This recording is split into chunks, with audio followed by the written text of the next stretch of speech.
સાત્વિક અનાજ પેદા કરવા માટેની તાકાત એ માત્ર ને માત્ર આપણી દેશી ગાયના છાણમાં છે, સિવાય ક્યાંય નથી।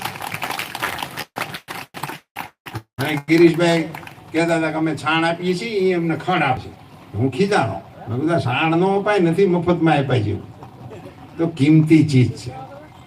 કુદરતી રીતે જમીનને ફર્ટાઇલ કરવા માટેની કોઈ દવા, ખાતર, સંશોધન કાંઈ છે જ નહીં। કુદરતે વ્યવસ્થા કરી હતી ગાયમાં કે ગાય જ્યાં પોદળો મૂકશે એની નીચે 20 ફૂટેથી અળસિયું એ પોદળો ખાવા માટે આવશે, અને 20 ફૂટનું એનું આવવાનું જવાનું, એ જમીન ખતરાઈ જતી હતી। એ ટેકનિકલ હતું આપણું, એ કુદરતી વ્યવસ્થા છે।